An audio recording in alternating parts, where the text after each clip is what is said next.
Hello and welcome to a very special episode of Motoring Middle East. Today we're checking out the McLaren GT. GT stands for Grand Tourer, and let's be honest, that's what this car is. It's McLaren's attempt at an everyday Grand Tourer slash supercar. Kind of like a 911, kind of like an Aston Martin DB11 or a Jaguar XK. So have they succeeded? Well, under the hood, same 3.8 litre twin turbo V8. We're talking about 612 horsepower, 7-speed dual clutch, 0 to 16, very quick, and of course a little bit more practicality, a smidge more practicality. You got a little bit more boot and a little bit more trunk space, and overall a little comfortable, more softer vibe. So have they succeeded? Is this the McLaren you'd want to drive every day? Would you want to drive a McLaren every day? Well, all this and more shall be answered next. So apologies for the wind noise, it is a bit windy today. Of course, the moment I want to film a supercar, the wind and other supercars turn up, people doing donuts, etc. But let's get to the practicalities of the McLaren GT. But actually, a little bit about style first. This car does not come across in the pictures as well as it should. It's actually a really nice, super low car. It has a nose lift to the front, which is very, very helpful. And I just like the way it looks. LED headlights. This is Helios orange, which is extremely nice color. What's the boot space like? Okay, this will open the back. Oh, no, I've opened the front actually. What is the boot space like? Well, you've got the mandatory fire extinguisher and you've got space for all of our camera gear. It's actually a really deep boot. There's sort of fan running here like we're on Safari. I'm not sure where the fan is. You also got a light, which is very helpful if you're in the dark, and a power point. But yeah, not a bad boot. Of course, this is what's called as a frunk. Let's see if I can close this in one shot. I did. Well done. Here's the one thing I don't like about the McLaren GT. It's these wheels, these multi-spokers. They're so boring. They're so old fuddy-duddy. I mean, there could have been some cool 5-spokers. I would change these wheels. It's the only thing that really lets this car down design-wise. Otherwise, it's pretty much the same car as you'd know to expect. And if I think it looks a bit familiar, you'd be right. Because underneath this sort of svelte Grand Tourer body is a 720S. And as you can imagine, the 720S is a very, very fast car indeed. So it's basically the same car as 720, just tuned down a little bit. Big, massive intakes down here with radiators and the like. It's very easy to damage stuff, so don't let any stones or debris get in there.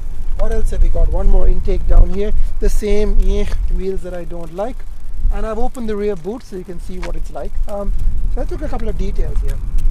This swirly carbon fiber is actually recycled carbon fiber. So it's actually reused carbon fiber. That's why it doesn't have straight lines that you're used to from carbon fiber.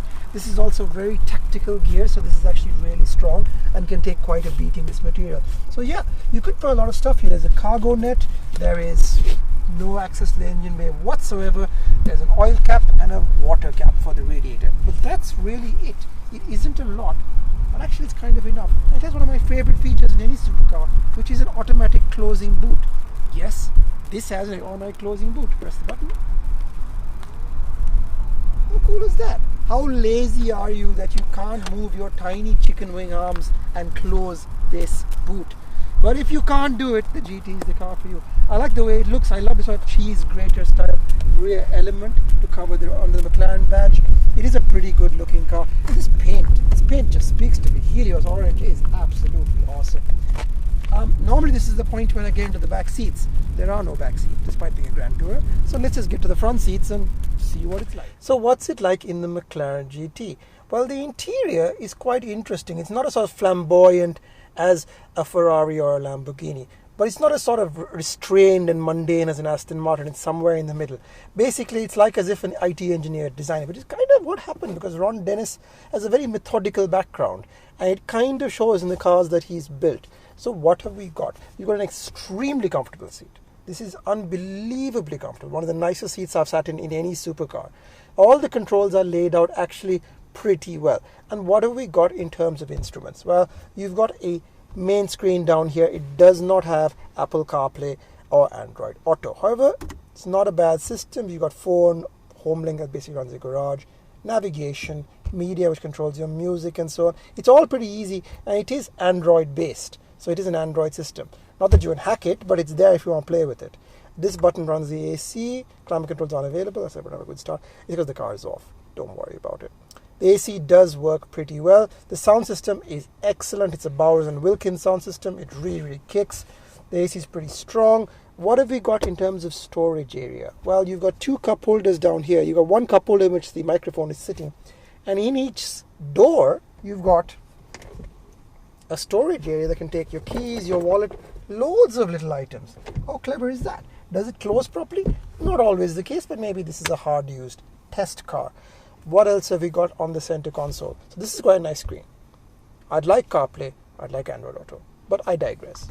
Down here, you've got all your main controls that every supercar has to have. So you've got drive, that obviously makes it go forward. You've got neutral, that's self-explanatory, and reverse. On the left, you've got your hazard button, door locks, turns off, start, stop. This is the launch button, very fun to play with, and the engine start button. This is something that only McLaren people will know and understand. You know how you have modes on cars where you can set a car up? Well, McLaren does things a little differently. So you can set it up for comfort, sport, and track. This is for suspension, this is for the drivetrain. So this is full enchilada, full power, full noise, everything. But that doesn't actually switch it on. To arm it, you have to press the button that says active. So you can be driving along all normal and you feel like, oh, it's kind of like the M1, M2 buttons on a BMW. You just press active and boom, it goes into it. It's a little complicated. Why not just take the active button away and say that if you turn the toggle, it switches it on? I don't get that. You've also got traction control off, very risky in a car with 600 horsepower. You've got a manual mode for the gearbox. And what have we got here? Pretty easy to use steering wheel. No buttons on it, which I really like, very refreshing. Nice metal paddles down here, very, very nice. Speed indicator, speed, cruise control stalk. On the left, we have a stalk that controls the car's functions, etc. Some of the secondary switch gear is a little bit scattered. So on the right, this is the marker, this is the control for your mirror. And on the left, this is the control for your lights and so on. And if you're wondering how do I open the trunk, it's 2 buttons that are hidden behind the steering wheel here.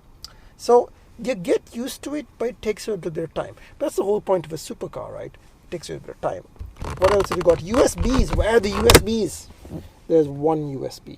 And this is full of my sanitizer and my sunglasses. 1 measly USB.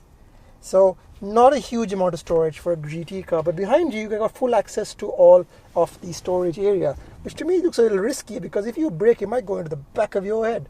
So I'm not quite sure this is a great storage area, but maybe you put a golf bag there. I don't know. It's a bit of an odd one. Other than that, it's all pretty well put together. It's very stylish. There are a couple of things that are a little cheap, like this mirror here, which controls obviously your rear view. Bit cheap and nasty, the plastics. That stuff, it's really, really obvious when you touch that. It's not great. The McLaren GT badge says what the car is in Surrey, England. You can't see it because it's behind the main screen. And there is a cigarette, well, not cigarette, there's a power socket down here. Why am I sticking my finger in there? That's just stupid. That's not a power socket, but again, not easy to access. You also got stuff down here. I think you put a phone down here, maybe a wallet, but little odds and ends, not that much. Overall, not a bad cockpit. Lot better laid out than, say, a Ferrari Roma, and definitely more intuitive than a Lamborghini Huracan. Or does it compare well to an Aston DB11? Well, an Aston DB11 is basically a German car at this point, and this is still a British brute. Let's see what it's like on the road. What's the McLaren GT like to drive? In a word, absolutely awesome. You're talking about the best of all worlds. Supercar performance, Gran Turismo, comfort, and hopefully reliability. That's the thing that McLarens have always struggled with, but this car seems pretty solid in the few days that I've had it. What about supercar performance? Well over 200 mile per hour top speed. 0 to 60 or 0 to 100 kilometers per hour in 3.1 seconds. 612 horsepower. We're not kidding around. So let's put it all the way up. Put everything in manual, press active, give it the beans, powertrain. Whoa! She goes! Mackerel. Very fast. Very, very fast. Brakes are a little squidgy. The brakes are definitely a little squidgy.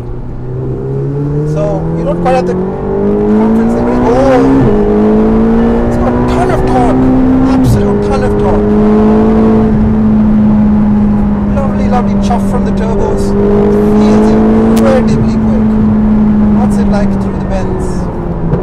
I'm in full track mode. Oh, brakes. Nah, not crazy about the brakes, but let's see how it likes. Tight around, tight around, tight around. Steering's nice, good weighting, getting sand patch, handles the traction, very good. So let's put it back into normal mode and see what it's like. So what's it like every day? Well, I think it's pretty good, it's well judged. It's not like driving a Range Rover, it just feels just right. The steering's good, the car rolls around your hips very well.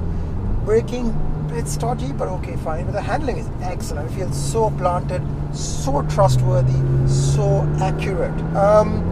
Does it slide? I don't really want to find out because 600 horsepower, interesting things could happen, but it feels very tight down. These Pirelli P0s, super tight down kind of tire. Like the way it feels. Generally, the ride is excellent. It's probably the best riding supercar of any car. But you just hit that gas and let those turbos spool up.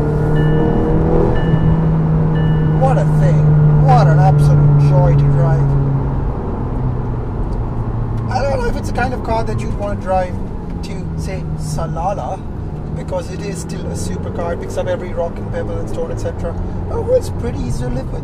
One thing I will really point out, the sound system, absolutely phenomenal. Absolutely phenomenal. It's one of the best sound systems I've heard in any supercar. Grip, excellent. There's one thing, and I think it's kind of not so much a complaint, but just understanding of who this car is for. Because it's a Grand Tourer, the front end is a little bit less sharp than, say, a 720. So it's a car that feels a little, dare I say it, understeering, just a tiny bit. But overall, it's pretty good, pretty reliable. It generally doesn't have any of the foibles of cars like this. Like cars like this, usually very hard to see out of, very noisy. This thing is pretty quiet, pretty composed. It's like they want you to drive this car every day. It still, of course, has the typical supercar things that backing up, not easy. Not easy to place it in tight parking spots, etc. It doesn't have 360 cam. So yeah, it's not the everyday supercar for people who go to like Dubai Mall. And it does have a nose lift, but I would not want to push this and find out in a car park at the bottom how low that nose can go.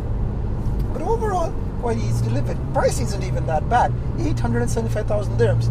That's a pretty darn good price. It's obviously over $1 million once you've done all the requisite things. Other than that, not too much to complain about. AC is very good. AC is excellent in a country like this. That's what matters. CarPlay. You're looking for places. You're looking for stuff. You want CarPlay. You really, really want the ability to know where you're going. But overall, I think the Grand Touring thing kind of... Sorry, gotta have my turbos. Love how it just... Such a fast car. Way too fast. The problem with having an everyday supercar is, where the heck do you drive it? This is so much horsepower. This is 600 plus horsepower. Where do you drive it? Where do you exercise it? And the answer is, you don't. This is the McLaren you use pretty much every day. But the 720, the 765, those are the ones you take out when you want to scare yourself a little bit. Because the one thing this car doesn't do is scare you. It's super composed, super easy to live with. It's not going to scare you. It's not that kind of car. It's too refined. I don't have a problem with that though, because this is probably the nicest McLaren I've ever driven. Honestly, I like the way it sets up. I like the way it does the things it does. I don't actually want a 765 LT. If I want a McLaren, this is the one I'd buy. This is my favorite McLaren. And dare I say it, I kind of like it a little bit more than the Ferrari Roma, which is just finicky and a pain to live with every day. But the Roma is prettier. The Roma is much prettier. And the Roma, when you turn everything off, goes a little crazy. This car, on the other hand, doesn't do crazy. But overall, I'm pretty happy with it. I think of all the McLarens, this is the one that makes the most sense to me. And there are a lot of cars in the lineup, but this one is the one, I think. The only problem is it has competition from inside the stable. The 720S is so good. The 720S is so darn good. Why would you get a GT? That's a question only you and your pocketbook can answer. Thanks for watching. This is Imthishan, Motoring Middle East. Like, comment, share, subscribe, hit the bell icon, etc. Hope you've enjoyed this. I'll be back with more supercar reviews soon, hopefully. But overall, I'm so grateful to be riding supercars again. It's been so much fun. And this is such a nice riding supercar. This is the Land Cruiser of supercars. Rides really well. Don't take this the wrong way with that. It just rides so beautifully. See you next time.